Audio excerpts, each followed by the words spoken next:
وہ اپنے وقت کا طاقتور ترین وزیر اعظم تھا، لیکن جب اسے اقتدار بدر کیا گیا یا اس کی پارٹی سے اقتدار کھینچا گیا تو اس نے عدلیہ کے اوپر حملہ کیا۔ اس نے اسٹیبلشمنٹ کے لوگوں کے نام لے کر ان کے اوپر حملے کیے، لیکن پھر اس کو یہ یقین ہونے لگا کہ وہ عوام کی طاقت سے دوبارہ وزیر اعظم بنے گا۔ اس نے اپنا پورا زور لگایا لیکن کامیاب نہ ہو سکا، اور اس کی ناکامی کے اوپر اب مختلف لوگ اپنی آرا دیتے ہوئے دکھائی دیتے ہیں۔ آپ سب پر سلامتی ہوں، میں یاسر رشید ہوں اور آپ میرا ویلاگ دیکھ رہے ہیں۔ ناظرین، موجودہ منظرنامہ کل سے لے کے اب تک یا 2 دن سے لے کے جو اب تک کا ایپیسوڈ چلا ہے، اس میں پاکستان مسلم لیگ نون کے رہنما میاں جاوید لطیف صاحب نے ایک بات کی ہے۔ پہلے وہ سنیں پھر میں ماخذ سمجھاتا ہوں۔ وہ کہتے ہیں، میں دیانتداری سے کہتا ہوں کہ آئینی ترمیم کا نہ ہونا فیض احمد کا فیض تھا۔ وہ کہتے ہیں اداروں میں بیٹھے لوگ ابھی بھی حکم کسی اور کا لیتے ہیں لیکن مانتے وہی ہیں جو فیض حمید کہتا ہے، اور آج بھی عالمی اسٹیبلشمنٹ پاکستان کے اندر مالیاتی اداروں کے ذریعے اپنا ایجنڈا مکمل کرانے کے لیے عمران خان کا استعمال کر رہی ہے، اور اس کی سہولت کاری فیض حمید کر رہا ہے۔ عمران خان کو سہولت ایک ادارے سے نہیں۔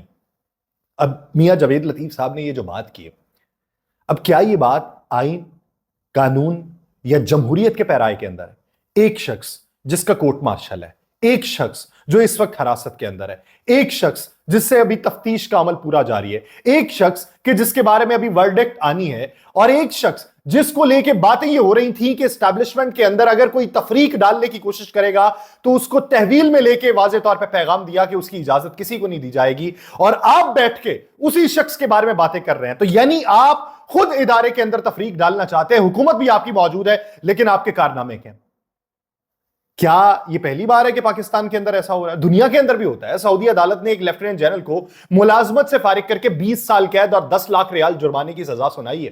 العربیہ کی رپورٹ جو منظر عام پہ آئی اس کے مطابق سعودی عدالت نے پبلک سیکیورٹی کے سابق ڈائریکٹر لیفٹیننٹ جنرل خالد بن قرار کو مجموعی طور کے اوپر 20 سال قید کی سزا سنائی۔ وجہ کیا تھی؟ خالد بن قرار حربی پر اختیارات کا غلط استعمال کرتے ہوئے عوامی فنڈز میں ہیرا پھیری تھی، جال سازی تھی، رشوت لینے کا الزام تھا، اور جرمانے کے طور پہ سنائی گئی سزا جو ہے وہ 10 لاکھ ریال کی رقم حکومتی خزانے میں جمع کروانے کا حکم دیا گیا۔ تو دوسرے ممالک میں ہوتا ہے کیا وہاں پر بھی بیٹھ کر وہ باتیں کرنا شروع کر دیں کہ محمد بن سلمان کو اس نے اس طرح سے جو ہے وہ اقتدار سے بے دخل کرنے کے لیے اقدامات اٹھائے تھے، یا وہ یہ کہنا شروع ہو جائے کہ محمد بن سلمان کے جو کزن ہیں ان کے پیچھے پشت پناہی اس کی تھی اور یہ اداروں کے اندر تفریق ڈالنا چاہتا ہے۔ آپ نے کسی کی مخالفت کرنی ہے تو مخالفت کسی پیرائے کے اندر ہونی چاہیے نا۔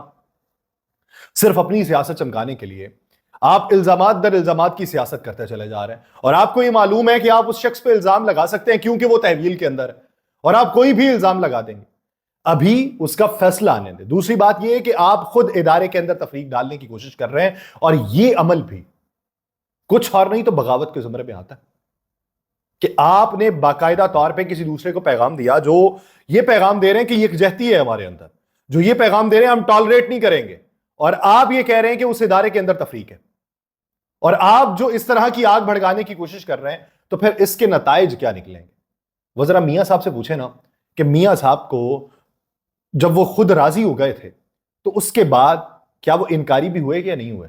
مولانا فضل الرحمان کے کندھے پہ سارا کچھ رکھنا ہے، میاں صاحب سے بھی ذرا پوچھ لیں۔ لیکن خواجہ آصف صاحب کہتے ہیں کہ پاکستان تحریک انصاف نے رابطہ کیا تھا کہ ترمیم پہ سپورٹ کریں گے، دسمبر میں کرا لیں، اگلا مہینہ اکتوبر کا آنا ہے، خزاں شروع ہو گئی ہے، پتے جھڑیں گے، پھر نومبر دسمبر آئے گا، چیزیں جو ہیں وہ پاکستان تحریک انصاف کے مطابق سیٹل ڈاؤن ہو جائیں گی۔ کسی نے رابطہ کیا، میں نام نہیں لوں گا۔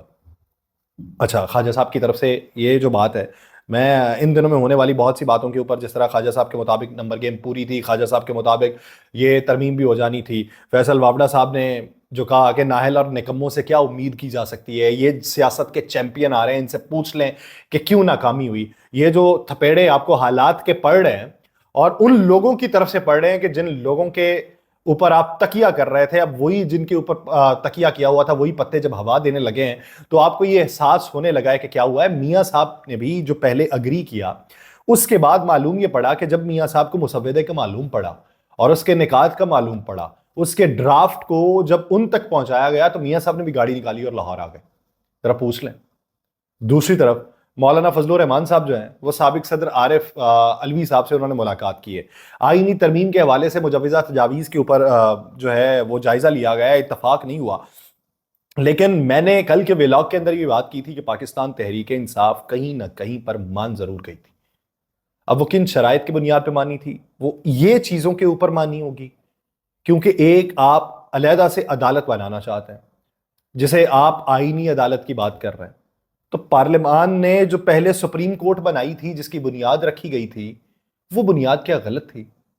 قوانین موجود ہوتے ہیں، اس کی ایگزیکیوشن نہیں ہو پاتی تو آپ نئے راستے کھوجنے لگتے ہیں اور اسی کی تگودوں میں لگنے لگتے ہیں. اور کیا اس پہ آپ کے تمام لوگ متفق تھے؟ پہلے یہ بھی سوچ لیں.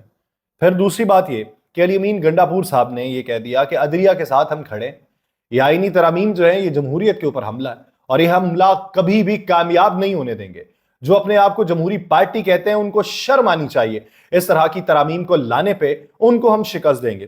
اب پاکستان پیپلز پارٹی سے بے شمار لوگوں کی توقعات تھیں کہ پاکستان پیپلز پارٹی ادھر کو نہیں جائے گی، وہ کسی شخصیت کے لیے، کسی خاص مقصد کے لیے یا کسی خاص وقت کے لیے ترمیم کی حمایت نہیں کرے گی. اور پاکستان پیپلز پارٹی بخوبی طور پہ یہ سمجھتی ہے کہ ماضی میں کس نے کیا بھگتا ہے اور مستقبل میں کون کیا بھگت سکتا ہے، تو اس ضمن کے اندر وہ نہیں مانیں گے. لیکن پاکستان پیپلز پارٹی والے بھی دوسروں کو منانے کی کوشش کرتے رہے. بلاول بھٹو زرداری کو باقاعدہ طور پہ وزیر اعظم کی طرف سے ٹاسک سونپا گیا کہ ان بندوں کو منائیں، مفاہمت کا کردار ادا کریں جو آپ کے والد صاحب پہلے ادا کرتے تھے. تو باقاعدہ طور پہ ان کو منا کے یہ ساری چیزیں آگے بڑھانے کی باتیں ہوئی. لیکن اب یہ کہا جاتا ہے کہ پاکستان مسلم لیگ نون کے اندر ترامیم منظور نہ کرانے پہ، ناکامی پہ شرمندگی اس وقت پوری جو ہے وہ پارٹی کے اندر پھیلی ہوئی ہے. دو افراد کی ڈیوٹی تھی، وزیر داخلہ کی اور وزیر قانون کی، آئینی ترامیم کے معاملے پہ مولانا سے مذاکرات کرنے کی، انہیں آن بورڈ لینے کی. لیگی سیاسی جوڑ توڑ میں کہا یہ جا رہا ہے کہ انہوں نے جو بات چیت کی اسے خفیہ نہیں رکھا جا سکا اور معاملہ جو تھا وہ قبل از وقت منظر عام پہ آ گئے. یعنی آپ نے سنا بہت سارے لوگ کہتے تھے نہیں کوئی ترمیم ہو رہی، کہتے تھے جو کام خاموشی سے کرنے کا تھا اسے قبل از وقت جو ہے وہ ٹی وی پہ کھول کے پیش کر دیا گیا، جس کے باعث حکومت کے لیے پورے معاملے کا ستیہ ناش ہو گیا. اور جس وقت پاکستان پیپلز پارٹی، دیگر اتحادی شراکت دار، حتیٰ کہ پاکستان مسلم لیگ نون کے کئی رہنما سوچ وچار کر رہے تھے، انہیں یہ تاثر دیا جا رہا تھا کہ مولانا کو بھی اعتماد میں لے لیا گیا. اس وقت انہیں یہ دیکھ کے حیرانی ہوئی کہ مولانا تو مجوزہ آئینی ترمیم کا مسودہ دیکھا ہی نہیں ہے، تو انہوں نے اتفاق کس بات پہ کر لیا؟